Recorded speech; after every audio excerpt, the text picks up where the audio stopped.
इस वीडियो में हम रिवर्सिबल रिएक्शंस, इरिवर्सिबल रिएक्शंस और डायनेमिक इक्विलिब्रियम पढ़ेंगे। लेकिन पहले, क्या आपको याद है कि रिएक्टेंट्स और प्रोडक्ट्स क्या हैं? क्विक रिकैप के लिए, एक केमिकल रिएक्शन में कंबाइन होने वाले सब्सटेंसेस को रिएक्टेंट्स कहा जाता है। वो केमिकल इक्वेशन के लेफ्ट साइड पर रिप्रेजेंट किए जाते हैं और इस रिएक्शन से बनने वाले नए सब्सटेंसेस को हम प्रोडक्ट्स कहते हैं। इनकी रिप्रेजेंटेशन केमिकल इक्वेशन की राइट साइड पर की जाती है। अगर आप यहाँ अपनी स्क्रीन पर देखें तो आप हाइड्रोजन और ऑक्सीजन के दरमियान रिएक्शन की केमिकल इक्वेशन देख सकते हैं। ये रिएक्ट करके वाटर बनाते हैं। इस एग्जाम्पल में हाइड्रोजन और ऑक्सीजन रिएक्टेंट्स हैं और वाटर प्रोडक्ट है। ये इरिवर्सिबल रिएक्शन की एक एग्जाम्पल है। इसका क्या मतलब है?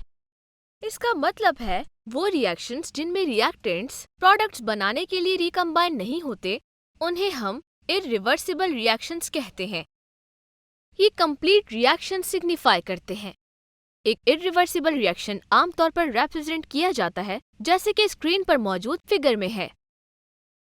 इस रिप्रेजेंटेशन में सिंगल एरो जाहिर करता है कि यहाँ रिएक्शन इरिवर्सिबल है। ये बताता है कि एक रिएक्टेंट प्रोडक्ट में चेंज हो सकता है, लेकिन प्रोडक्ट दोबारा रिएक्टेंट में चेंज नहीं हो सकता। अब रिएक्शन की एक और टाइप है जो रिवर्सिबल रिएक्शंस कहलाती है। ये वो रिएक्शंस होते हैं जिसमें प्रोडक्ट्स रिएक्टेंट्स बनाने के काबिल होते हैं। ये रिएक्शंस कभी भी कंप्लीट नहीं होते। ये रिएक्शंस डबल एरोस यूज करके रिप्रेजेंट किए जाते हैं। वो दो रिएक्शंस को जाहिर करते हैं जो कि फॉरवर्ड रिएक्शन और रिवर्स या बैकवर्ड्स रिएक्शन है। एक फॉरवर्ड रिएक्शन वो होता है जहां रिएक्टेंट्स प्रोडक्ट बनाने के लिए रिएक्ट करते हैं। एक रिवर्स या बैकवर्ड रिएक्शन वो रिएक्शन होता है जहां प्रोडक्ट रिएक्टेंट्स में वापस चेंज होता है। दूसरे अल्फाज में, एक रिवर्सिबल रिएक्शन वो है जहां कंडीशंस के लिहाज से रिएक्शन किसी भी डायरेक्शन में आगे बढ़ सकता है। यहाँ पर मौजूद रिएक्शन को देखें। इस इक्वेशन में डबल एरो का मतलब है कि रिएक्शन किसी भी डायरेक्शन में आगे बढ़ सकता है। आप समझ रहे हैं? ग्रेट। आइए रिवर्सिबल रिएक्शंस की कुछ एग्जाम्पल्स को देखते हैं। हम हाइड्रोजन गैस और आयोडीन गैस के दरमियान एक रिएक्शन से शुरू करेंगे जो कि हाइड्रोजन आयोडाइड प्रोड्यूस करता है। यहाँ रिएक्टेंट आयोडीन पर्पल है, जबकि प्रोडक्ट हाइड्रोजन आयोडाइड कलरलेस है, जिसका मतलब है कि रिएक्शन की प्रोग्रेस आसानी से देखी जा सकती है। ये याद रखना जरूरी है कि तमाम रिवर्सिबल रिएक्शंस में कलर चेंज नहीं होता है।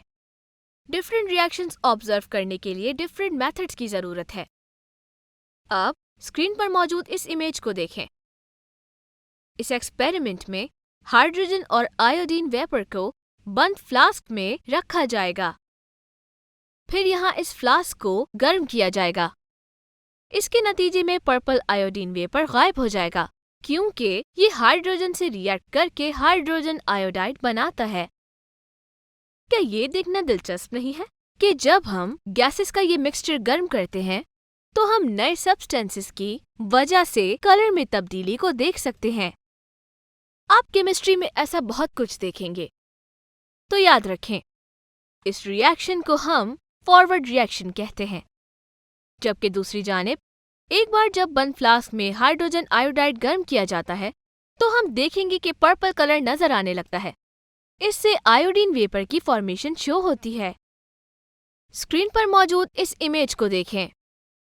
इस रिएक्शन में हाइड्रोजन आयोडाइड रिएक्टेंट है और हाइड्रोजन और आयोडीन दोनों प्रोडक्ट्स होते हैं। ये रिएक्शन ऊपर दिए गए रिवर्स रिएक्शन का उलट होता है। ये रिएक्शंस रिवर्सिबल रिएक्शन के तौर पर एक साथ लिखे जा सकते हैं।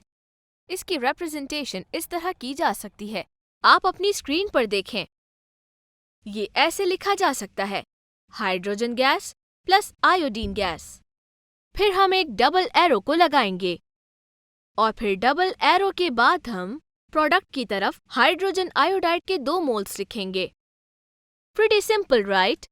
बस याद रखें कि डबल एरो से ये पता चलता है कि ये एक रिवर्सिबल रिएक्शन होता है।